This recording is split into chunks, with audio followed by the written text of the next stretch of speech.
कहानी शुरू होती है कालीली नाम के गांव से। कुछ व्यापारी लोग एक भूतिया मोड़ के पास जंगल के किनारे रुक गए थे क्योंकि रात हो चुकी थी। वहां के लोगों का मानना था कि रात में उस इलाके में बिल्कुल भी नहीं जाना चाहिए, लेकिन उनमें से एक बूढ़े व्यापारी का बेटा जाने की जिद करने लगता है। उसके पिता अपने कुल देवता की पूजा करते हुए प्रार्थना करते हैं कि भूले भटके हम लोग इस भूतिया मोड़ पर आ गए हैं, हे अलौकिक देव, हमारी रक्षा करना। लेकिन उसके बेटे को ना भगवान पर विश्वास था और ना ही भूत प्रेत पर। वो इन सब बातों को कहानी और अंधविश्वास मानता था। वो बहस करने लगता है कि आपके इन फालतू किस्सों की वजह से मेरा नुकसान हो जाएगा। पिता कहते हैं, बेटा नुकसान हो जाए तो हो जाने दे, लेकिन जान है तो जहान है, समझता क्यों नहीं तू। उसकी पत्नी चिन्नी भी उसे बहुत रोकती है, अकेले मत जाओ, बाबा की बात सुन लो, लेकिन वो नहीं सुनता और चला जाता है। अब चिन्नी भी क्या करती, वो भी उसके पीछे पीछे निकल पड़ती है। रास्ते में वो बार बार कहती रहती है, लौट चलो, मुझे अच्छा नहीं लग रहा। उसे पता ही नहीं चलता कि कब वो उसके साथ उस मोड़ तक पहुंच गई। उसका पति हंसते हुए कहता है, देखो हम सुमति मोड़ पर हैं, अभी तक कुछ नहीं हुआ, सब फालतू की कहानी है। फिर वो उसे झरने के पास ले जाता है। तभी चिन्नी देखती है कि नीचे कोई औरत चल रही है। वो अपने पति से कहती है, देखिए वहां कोई है। जब वो दोनों उस औरत को देखते हैं तो हैरान रह जाते हैं, क्योंकि उस औरत ने चिन्नी का रूप ले रखा था और एक भूतिया मुस्कान के साथ इनकी तरफ हंसती है।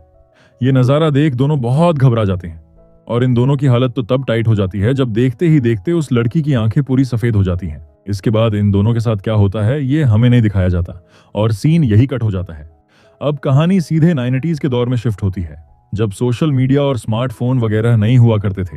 गांव में एक नए फॉरेस्ट ऑफिसर की एंट्री होती है। गांव वाले कहते हैं, सर आपका पनिशमेंट ट्रांसफर हुआ है क्या, क्योंकि यहाँ कोई अपनी मर्जी से तो नहीं आता।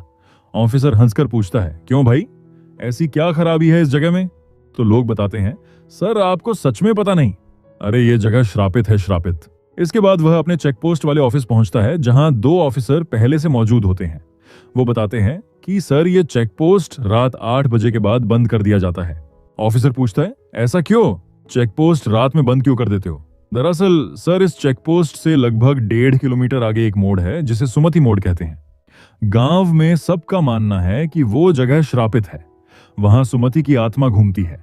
रात में कोई भी उधर से नहीं गुजरता, इसलिए चेक पोस्ट रात 8 बजे ही बंद कर दिया जाता है। ऑफिसर हंसते हुए कहता है, तो तुम लोग भी गांव वालों की कहानी पर यकीन करते हो। जिस पे कांस्टेबल कहता है, सर ये कोई मनगढ़ंत कहानी नहीं है, उस सड़क पर सच में बहुत सारे हादसे हो चुके हैं। कई लोगों ने तो सुमति की आत्मा को खुद अपनी आंखों से देखा है। हमें यहाँ आए 1.5 साल से ज्यादा हो गया है, हमने भी यहाँ पर कुछ अजीब सा महसूस किया है। खैर आप अभी नए आए हैं, थोड़ा वक्त गुजरेगा तो आपको भी यकीन हो जाएगा। इसके बाद हम फिल्म के मुख्य किरदार अप्पू से मिलते हैं। अप्पू अपने 3-4 दोस्तों के साथ एक वीसीआर कैसेट की दुकान चलाता है। वैसे तो अप्पू किसी से डरता नहीं, लेकिन भूत प्रेत से बहुत डरता है, खासकर सुमति से। हालांकि गांव के बाकी लोग भी उससे डरते हैं, पर जितना अप्पू डरता है उतना कोई नहीं। सुमति का नाम सुनते ही वो तो कांप जाता है। कई बार उसकी भांजी मजाक में उसे डराने के लिए सुमति का नाम ले लेती है, इतने में ही बेचारे की हवा टाइट हो जाती है। बड़े तो बड़े, बच्चे भी मजे लेते हैं इसके। तो गांव में अप्पू एक पुरानी कहानी से बदनाम है। कुछ साल पहले मालू नाम की एक लड़की थी जिसकी शादी भद्रन नाम के लड़के से होने वाली थी, लेकिन शादी से पहले ही मालू सुमति मोड़ क्रॉस करके किसी और के साथ भाग गई थी। गांव वालों का मानना था कि अप्पू ने ही उसकी मदद की थी।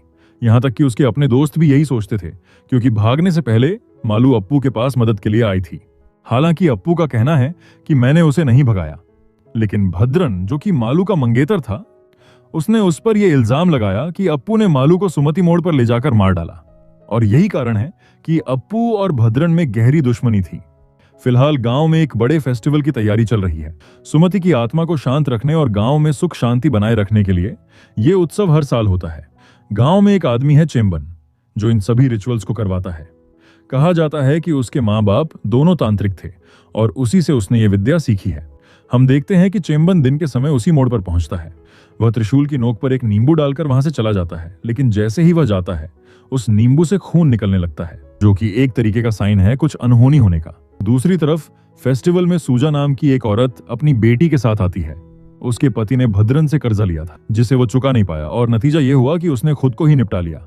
अब सूजा भद्रन के पिक्चर हॉल में काम करती थी, लेकिन अब वो वहां से काम छोड़ देती है। जब अप्पू को पता चलता है तो वो उसे अपनी दुकान पर काम का ऑफर देता है और सूजा मान जाती है। उत्सव शुरू होता है, लोग काफी नाच गाना करते हैं। वहां की एक परफॉर्मर में उनके देव आते हैं। वो चेम्बन को एक पोटली देकर कहते हैं, इसे कल सुबह मोड़ के पास दफना देना, जब वे अप्पू के पास तिलक करने आते हैं तो अचानक एक अजीब सा आभास होता है। वे अप्पू से कहते हैं, वो आएगी तुझे ढूंढते हुए। जब वो आए तो डरना मत। ये सुनकर तो बेचारे अप्पू की तो हवा टाइट हो जाती है। खैर, हमें मुरली नाम का लड़का दिखाया जाता है जो पास के गांव से यहाँ फेस्टिवल में ढोल बजाने आया था। रात में वह वापस लौटने की बात करता है। उसके शिव काका कहते हैं, बेटा अभी मत जा, कल सुबह सब साथ चलेंगे। लेकिन मुरली कहता है, कल सुबह मेरा अगला शो है, अगर अभी नहीं गया तो लेट हो जाऊंगा। शिव काका समझाते हैं, मोड़ पर सुमति का खतरा है, रात में मत जाना। लेकिन वो दूसरे गांव का था, उसे लगता था कि ये सब बस एक बकवास कहानी है।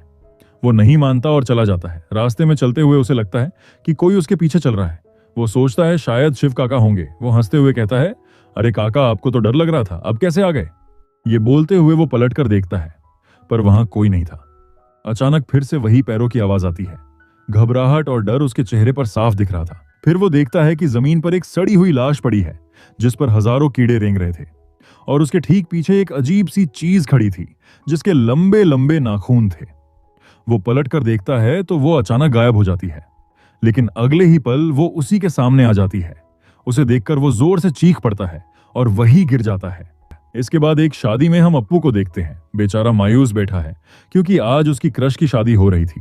इत्तेफाक तो ऐसा कि उसी की शादी में वो लोगों को खाना परोस रहा था क्योंकि उसके पिता वेडिंग मैनेजमेंट का काम करते थे। तभी अप्पू के जले पर नमक छिड़कने भद्रन वहां आ जाता है। अब गांव में भद्रन और अप्पू की दुश्मनी के बारे में सबको पता था। दोनों एक दूसरे को देखना भी पसंद नहीं करते थे। भद्रन फिर से उसे गालियां देकर कहता है, इसी कमीने ने मेरी मंगेतर मालू को भगाया है और जंगल में ले जाकर मार दिया होगा। उसकी बातों से अप्पू को गुस्सा आ जाता है। उसके दोस्त भी चिढ़ जाते हैं और कहते हैं, भाई खाने का काम हम संभाल लेंगे, तू जाकर पहले उसको 2-4 लड्डू दे। बस फिर क्या था, अप्पू उससे झगड़ने निकल पड़ता है। लेकिन इसी दौरान अप्पू के हाथों गलती से वहां एक लड़की को थप्पड़ लग जाता है। अप्पू को बहुत बुरा लगता है और अफसोस होता है। थप्पड़ इतना जोर का था कि लड़की का गाल सूज गया और गर्दन में मोच आ गई। लड़की का नाम भामा था और इत्तेफाक से वो मालू की छोटी बहन थी जिसे भगाने का इल्जाम अप्पू पर लगा था। उसके घर वाले तो पहले से ही अप्पू पे भड़के हुए थे, खासकर उसके पिता। अब इस घटना ने उन्हें अप्पू से बदला लेने का मौका दे दिया। वो उस पर पुलिस केस करना चाहते थे, लेकिन भामा अप्पू को बचा लेती है। वो कह देती है कि उसने जानबूझकर नहीं मारा, गलती से लग गया था। फिर रात में एसआई जीप लेकर आता है और चेक पोस्ट खुलवाने की बात करता है। तब वहां खड़ा फॉरेस्ट ऑफिसर मना करता है और कहता है कि सर, ये जगह हॉन्टेड है, रात को 8 बजे के बाद उधर कोई नहीं जाता, इसीलिए चेक पोस्ट बंद है। ऐसा ही कहता है। क्या मतलब हॉन्टेड है? मैं ये सब नहीं मानता। ऐसा ही गुस्से में कहता है, देख ऐसा है, मुझे कल ज्वाइन करना है, मैं नहीं मानता ये भूत प्रेत में। बाकी अगर रास्ते में सुमति मिल गई तो मैं तो मजे करूंगा उसके साथ। सुमति तो नाम से ही पटाखा लग रही है। फॉरेस्ट ऑफिसर समझ जाता है कि इसका कुछ नहीं हो सकता, ये अपना कल्याण करवा के ही मानेगा। जब ऐसा ही जंगल में जाता है तो उसकी जीप खराब हो जाती है, जिसके बाद वो सुसु करने नीचे उतरता है। सुसु करते हुए वो बिल्कुल अपने जैसा आदमी देखता है। वो शख्स पास आकर कहता है, तो अब तू लेगा सुमति के मजे। और तभी अचानक उसकी जीप में आग लग जाती है। अगले दिन हम देखते हैं कि अप्पू बन ठनकर तैयार होता है और अली को स्कूल छोड़ने जा रहा होता है। असल में वो भामा को पसंद करने लगा था, जो अली के स्कूल में ही टीचर थी। उसे देखने के बहाने ही वो अली को रोज स्कूल छोड़ने जाता था। दूसरी तरफ हम एसआई को देखते हैं, जो अब ठीक था। मतलब वो कल रात किसी तरह बच गया था, लेकिन उसकी गाड़ी जल चुकी थी। अब वैसे तो एसआई थोड़ा सनकी टाइप का आदमी था, लेकिन कल रात जो कुछ भी हुआ उसने उसे भी डरा दिया था। अब चेम्बन को भी ये बात पता चल गई थी, तो वो भी एसआई का मजाक उड़ाने आ जाता है, क्योंकि यहां बाहर का जो भी इनकी रीतियों का मजाक उड़ाएगा उसका मजाक पूरा गांव उड़ाएगा। इस बात पे दोनों में झड़प हो जाती है। इसी बीच अप्पू अली को लेकर वहां से गुजर रहा था। इन सबको यहां देख अप्पू थोड़ी देर के लिए डिस्ट्रैक्ट हो जाता है और सीधा एसआई से टकराने ही वाला था। अब एसआई पहले से ही चिढ़ा हुआ था। गुस्से में वो कहता है, दिखता नहीं क्या तुझे? अप्पू जवाब देता है, तमीज से बात करो, बच्ची है पीछे। मामले की गंभीरता देखकर एक दूसरा ऑफिसर बीच बचाव करता है। वो कहता है, अरे सर, ये हमारे गांव का ही लड़का है, छोड़ दीजिए इसे। लेकिन एसआई मन में सोच लेता है, इस लड़के को सबक तो सिखाना ही पड़ेगा। उधर अप्पू अली को स्कूल छोड़ने जाता है। वही भामा आती है। उसे देखकर अप्पू मुस्कुराता है। भामा भी उसे पसंद करती थी और भामा भी मुस्कुरा देती है। स्कूल में भामा का छोटा भाई अप्पू को देख लेता है। अब क्योंकि अप्पू ने गलती से भामा को शादी में जो थप्पड़ मारा था, उसके बदले में वो जाकर अप्पू को भी कूदकर एक थप्पड़ पेल देता है। अप्पू वापस अपनी शॉप पर आ जाता है। वहां पर उसके दोस्त इस बात को लेकर हंस रहे थे। तभी उनमें से एक कहती है, देखो बाहर भामा तुम्हें बुला रही है। जब अप्पू भामा से मिलता है तो भामा अप्पू से सॉरी बोलती है, क्योंकि उसके भाई ने अप्पू को प्रसाद जो दिया था। मतलब दोस्तों, आग दोनों तरफ जल रही थी। दोनों काफी मिलने जुलने लगते हैं। प्यार भी अब उफान मारने लगा था। खैर, एक दिन अप्पू और उसके दोस्त मोड़ पार कर रहे थे, पर वो लेट हो गए और चेक पोस्ट बंद हो चुका था। जिसके बाद फॉरेस्ट ऑफिसर इनको अपने पास खाने के लिए बुला लेता है, जिसके बाद ये लोग मिलकर खाना खाने लगते हैं। बातों बातों में यहाँ भूतिया माहौल बन जाता है। यहाँ भद्रा नाम की औरत इनको असल कहानी बताती है कि आखिर ऐसा क्या हुआ कि ये मोड़ श्रापित हो गया। वो बताती है, सालों पहले यहाँ काले जादू करने वाले लोग रहते थे। इन्हीं में से एक आदमी ने सुमति से प्यार का नाटक किया और शादी करके उसे यहाँ ले आया। सुमति माँ बनने वाली थी और बहुत खुश थी, लेकिन उसे क्या पता था कि ये सब उस ब्लैक रिचुअल का हिस्सा है। वो लोग रिचुअल से अपनी शक्ति बढ़ाकर पूरे गांव पर कब्जा करना चाहते थे। इसके लिए उन्हें किसी गर्भवती औरत की बलि देनी थी। पूजा के दिन तक सुमति को सच्चाई का अंदाजा नहीं था, क्योंकि उसे बताया गया था कि ये पूजा उसके और बच्चे की सेहत के लिए की जा रही है। बेचारी सुमति धोखे में रही और जब तक सच्चाई समझ आई तब तक बहुत देर हो चुकी थी। वो लोग सुमति को उसके अजन्मे बच्चे समेत जिंदा आग में झोंक देते हैं, लेकिन मरते हुए सुमति ने कसम खाई कि वो उन लोगों को बर्बाद कर देगी। वो गांव वालों को नुकसान नहीं पहुंचाती, बल्कि उन्हें दूसरी आत्माओं से बचाती है। यानी काकी का कहना था कि सुमति एक गार्डियन स्पिरिट है। फिर भद्रा काकी अप्पू की तरफ देखती है और कहती है, तुम्हारा उस मोड़ से कोई रिश्ता है, तुम पर कोई मुसीबत आने वाली है, पूरा गांव तुम्हारे खिलाफ होगा। ये सुनकर अप्पू डर जाता है। काकी ऐसा क्यों कह रही है? अगले दिन मालू का भाई महेश फौज से घर आता है। वो आते ही अप्पू से मिलता है। वो कहता है कि मैं सिर्फ अपनी बहन मालू का पता लगाने आया हूं। फिर महेश उसी एसआई से मिलता है, उससे दोस्ती कर लेता है और अपनी बहन के केस को फिर से रीओपन करवाता है। जब एसआई को पता चलता है कि इस केस में अप्पू तो मैन सस्पेक्ट है, तो अब यह मामला उसके लिए पर्सनल बन जाता है। दूसरी तरफ वही टीचर जो इन लोगों के यहाँ कैसेट लेने आया करती थी, उसे बच्चा होने वाला था, लेकिन डिलीवरी में दिक्कत आ रही थी। भद्रा काकी कहती है, हालत बहुत नाजुक है, या तो मैं बच्चे को बचा सकती हूँ या माँ को। अगर दोनों को बचाना है तो उन्हें अस्पताल ले जाना ही पड़ेगा। मगर अस्पताल पहुंचने के लिए मोड़ वाला जंगल पार करना जरूरी था, वो भी इस रात के वक्त। फिर भी सबने तय किया, जो होगा देखा जाएगा। यहां तक कि अप्पू, जो सबसे ज्यादा डरता था, उसने भी हिम्मत दिखाई। सबने मिलकर टीचर को वैन में बैठाया और रात के अंधेरे में निकल पड़े। लेकिन जैसे ही वो मोड़ वाले रास्ते पर पहुंचे, सामने अचानक एक भारी पेड़ गिर पड़ा। चेम्बन घबराकर बोला, ये सुमति का ही काम है, वो हमें जाने नहीं देगी। अब पीछे हटने का सवाल ही नहीं था। सब लोग वैन के आगे गिरे पेड़ को हटाने में से जुट गए, लेकिन अंदर वैन में बैठी टीचर दर्द से चीख रही थी। तभी अप्पू के पापा देखते हैं कि वैन के अंदर अचानक सन्नाटा छा गया है।